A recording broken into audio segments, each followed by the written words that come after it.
And finally, to my son Bradley, who followed in my footsteps and made me prouder than any father has a right to be.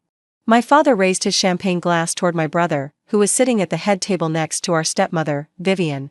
Bradley stood up to accept the applause, beaming like he had just won an Oscar.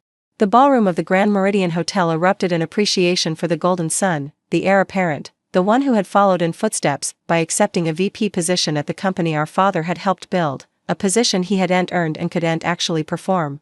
I sat in the back row, at a table near the kitchen doors, surrounded by junior employees who didn't know who I was. My father had thanked 12 people in his retirement speech. His wife, his son, his business partners, his golf buddies, his assistant of 30 years, his favorite bartender at the country club. He had not mentioned me. His daughter. Not once. I took a sip of water and reminded myself that I had expected this. I had expected to be invisible tonight, the same way I had been invisible for the 36 years since my mother died and my father remarried a woman who saw me as competition to be eliminated. I had expected to sit in the back and watch my family celebrate without me, because that was the role I had been assigned since childhood. What I had not expected was what happened next. Drop a comment and let me know where you're re-listening from and what time it is for you right now. I'd love to know who's part of our community. My name is Corinne Ashford Mercer.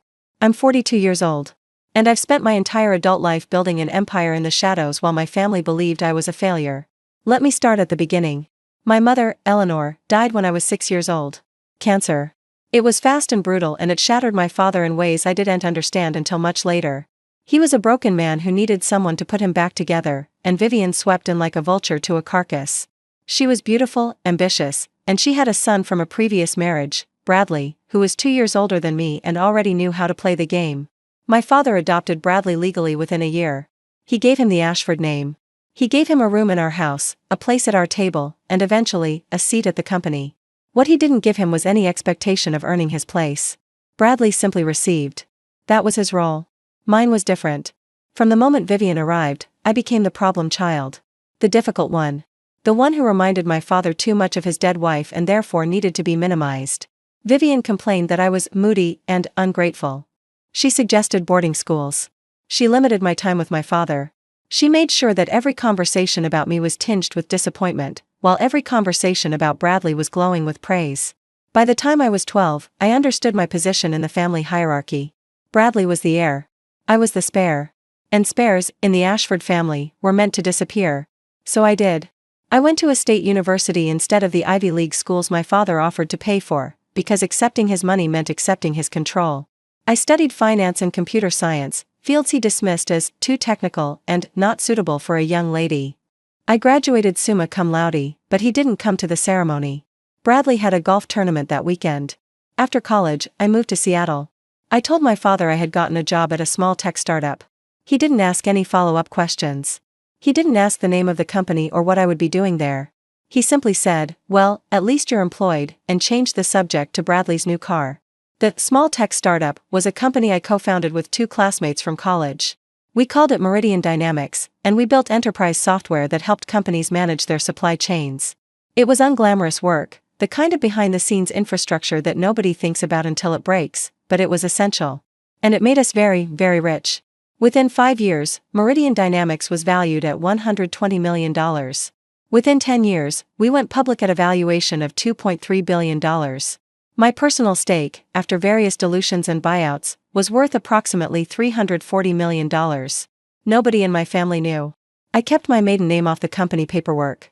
I used my married name, Mercer, from my brief marriage in my 20s, for all public-facing business. I gave interviews to tech magazines under the name C.E. Mercer. I sat on boards as Corinne Mercer. The Ashford name existed only on my birth certificate and in the disappointed sighs of my father whenever I came up in conversation. Corinne is doing something with computers, he would tell people. She never really found her footing like Bradley did. I let him believe it. I let them all believe it.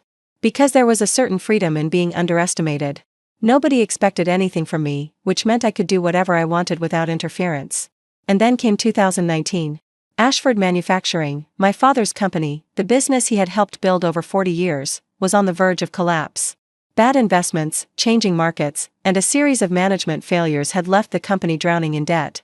They needed a cash infusion of at least $15 million to avoid bankruptcy. I found out through a business contact, not through my family. My father never called to tell me the company was struggling. He never asked for help. He never even mentioned it during our obligatory annual phone calls.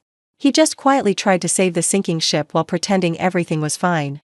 I spent 2 weeks researching the company's financials. The problems were fixable. The core business was solid. What they needed was capital, new leadership, and a strategic pivot that nobody on their current board was capable of executing. Bradley certainly wasn't. He had been given the title of Executive VP, but according to my sources, he spent most of his time at the company golfing with clients and taking 2-hour lunches. I made a decision. Through a shell company registered in Delaware, I invested $15 million in Ashford Manufacturing. I demanded a board seat as a condition of the investment, but I insisted on anonymity. The legal documents listed me as a representative of Thornwood Capital Partners, a name I had invented specifically for this purpose. For the next 4 years, I attended board meetings virtually. I used a voice modulator during calls. I communicated through lawyers and intermediaries. I pushed for changes in strategy, for new leadership in key departments, for investments in technology that the old guard on the board didn't understand but that I knew would save the company. It worked. Ashford Manufacturing rebounded. Revenue tripled. The company that had been weeks from bankruptcy was now valued at over $200 million. And nobody knew that the anonymous investor who had saved everything was the daughter who supposedly couldn't find her footing.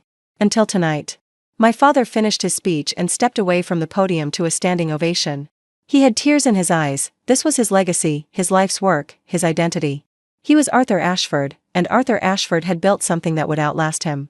What he didn't know was that his legacy had almost ended 5 years ago. What he didn't know was that his failure of a daughter had been the one to save it. The CEO, Martin Grayson, took the microphone. He was relatively new, hired 3 years ago as part of the restructuring I had pushed for. He didn't know my connection to the family, only that I was listed in the RSVP as Corinne Mercer, guest. Arthur, Martin said, before we let you escape into retirement, there's one more piece of business. My father smiled graciously. He was expecting more praise, more accolades, more confirmation of his greatness. As many of you know, this company was in serious trouble in 2019. We were facing bankruptcy. Layoffs. The end of everything Arthur had built. Martin paused. And then a miracle happened. An anonymous investor came forward with $15 million. They demanded a board seat but refused to reveal their identity. For 4 years, we worked with this investor through intermediaries, and their guidance was instrumental in turning this company around. I felt my heart rate increase. I had specifically asked Martin not to make a big deal about this tonight. I had told him, through my lawyers, that I wanted to remain anonymous. But Martin, it turned out, had been doing his own research. Last month, our legal team finally traced the shell company. We discovered the identity of the investor who saved Ashford Manufacturing. He smiled. And I think it's only fitting that on the night we celebrate Arthur's legacy, we also celebrate the person who made sure that legacy would continue. My father's brow furrowed. He looked at Bradley, who shrugged. Vivian was whispering something to an aunt. Martin turned and looked directly at me. At my table in the back. Near the kitchen doors. Ladies and gentlemen, the anonymous investor who saved this company was Corinne Ashford Mercer. Arthur's daughter. The room went silent. 300 people turned to look at me. I could feel every eye, every question, every assumption being recalculated in real time. I watched my father's face. First confusion. Then disbelief. Then something that looked almost like terror. His champagne glass slipped from his hand. It shattered on the stage floor, sending shards of crystal across the polished wood. The sound was like a gunshot in the silent room. Martin continued, seemingly unaware of the earthquake he had just triggered. Corinne is also, as it turns out, the founder and CEO of Meridian Dynamics. You might have read about them. They went public in 2017 and are currently valued at just under $3 billion. She has been named one of Forbes' top 50 women in tech for the last 4 years running. He paused. So I think we owe Corinne our thanks. Not just for the investment, but for the strategic guidance that helped us rebuild. Without her, there would be no retirement party tonight. There would be no company. The applause started slowly, then built. People were standing. People who had ignored me when I walked in, who had assumed I was a junior employee or a catering coordinator, were now standing and clapping for me. I stood up. My legs were steadier than I expected.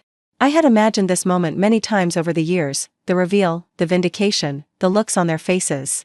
I had always thought I would feel triumphant. Instead, I just felt tired. Tired of hiding. Tired of being invisible. Tired of pretending to be less than I was so that my family could feel comfortable in their delusions. I walked toward the front of the room. The crowd parted for me. I could see Vivian's face, white as paper, mouth opening and closing like a fish. Bradley looked like he was going to be sick. And my father? My father was still standing on the stage, champagne dripping at his feet, staring at me like he had never seen me before. Martin handed me the microphone. I took it. I looked out at the crowd, colleagues, clients, family members, strangers. I looked at my father. I wasn't planning to say anything tonight, I began. I had intended to remain anonymous. But since the truth is out, I suppose I should explain. I took a breath. In 2019, I learned that Ashford Manufacturing was in trouble.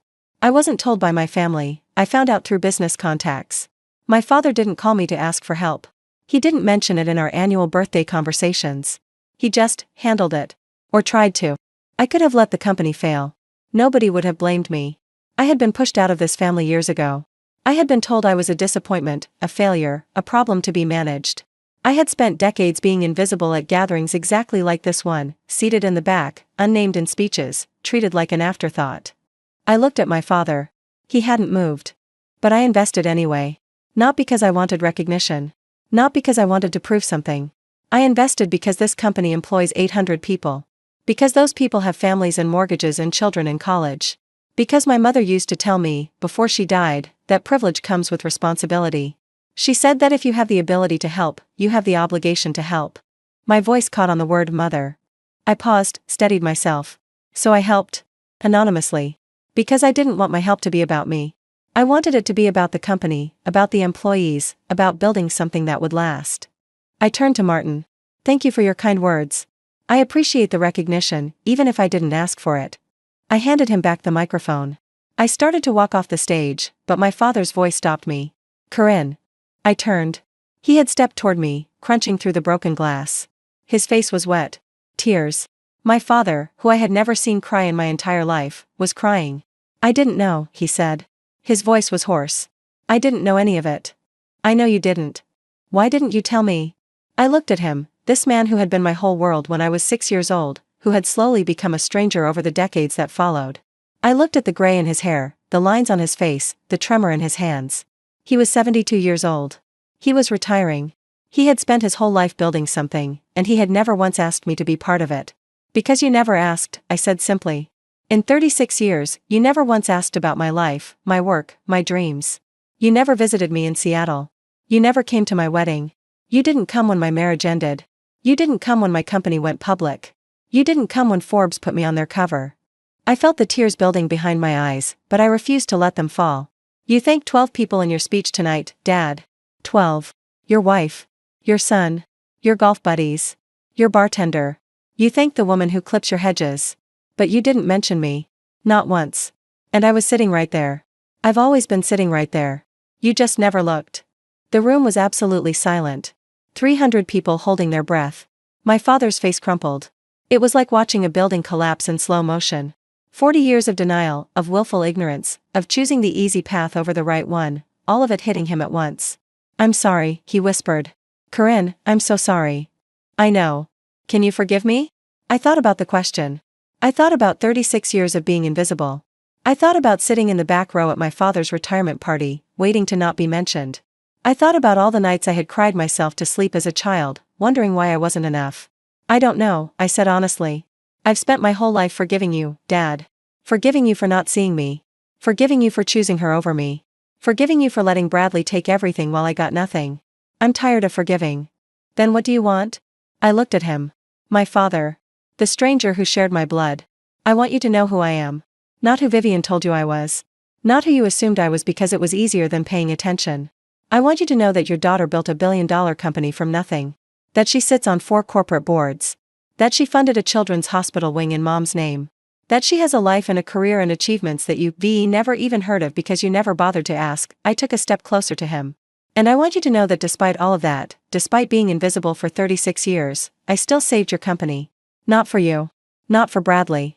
For the 800 employees who didn't deserve to lose their jobs because of bad management. For the legacy that should have included me but never did. For Mom, who would have wanted me to help even when it hurt. My father reached out and took my hand. His grip was weak, trembling. Eleanor would be so proud of you, he said. It was the first time he had mentioned my mother's name to me in decades. She would be so proud. I know, I said. She told me to be kind. She told me to help when I could. She told me that how people treat you says more about them than about you. I squeezed his hand. I've tried to live by that, Dad. Even when it was hard. Even when you made it hard. He pulled me into a hug. It was awkward and strange and unfamiliar, we hadn't hugged in years, maybe decades. But I let him hold me. I let him cry into my shoulder. I let 36 years of silence start to crack. Behind us, I could hear Vivian hissing something to Bradley. I could hear the murmur of the crowd, the click of cameras, the rustling of people processing what they had just witnessed. I didn't care. This moment wasn't about them. It wasn't even about vindication. It was about finally being seen by the one person who should have seen me all along. The aftermath was complicated, as it always is with families. Vivian refused to speak to me. She told my father that I had orchestrated the whole thing to humiliate her, which was laughable considering I had specifically asked Martin not to reveal my identity. She's still convinced that I'm the villain in her story. Some people never change. Bradley tried to reach out a few weeks later. He sent a long email about how he had always admired me. And how he hoped we could work together now that he knew about my success. I didn't respond. Bradley has spent his entire life taking credit for other people's work. I had no interest in becoming his next achievement. But my father changed. He called me the week after the party. Then he called again. Then he flew to Seattle to visit me, the first time he had ever been to my home. He walked through my house, looked at my awards, read the framed magazine covers on my wall. He cried again. He apologized again. He asked questions, real questions, about my life and my work and the person I had become without him. It's been 18 months since the retirement party. My father and I talk every week now. He's met my team at Meridian. He's visited the children's hospital wing I funded. He's started to tell people about his daughter, both of his children, he says now, though Vivian still flinches when he does. We're not fixed. 36 years of damage doesn't heal in 18 months. There are still awkward silences, still topics we avoid, still pain that surfaces when I least expect it. But we're trying. He's trying. And that's more than I ever thought I would get. I'm sitting in my office now, looking out at the Seattle skyline. On my desk is a photo of my mother, the only one I have. She's young in the picture, maybe 25, laughing at something off camera. She died before she could see me grow up, before she could see me succeed, before she could see me become the woman she told me I could be. But I think she knows. Somehow, I think she knows. The people who overlook you don't get to define you. The people who underestimate you don't get to limit you. And the people who finally see you, even if it takes 36 years, deserve a chance to try again. Not because they earned it. But because forgiveness isn't about them. It's about you. It's about putting down the weight of anger and disappointment and finally being free to live without carrying their failures on your back. My father didn't thank me at his retirement party. But he thanks me now. Every week. For saving the company. For giving him another chance. For being the daughter he didn't deserve but who showed up anyway. That's what Mom would have wanted. And in the end, that's all that matters. If you've ever been invisible to the people who should have seen you first, hit that like button and share this story. And remember, your worth isn't determined by who notices. It's determined by who you become when no one is watching.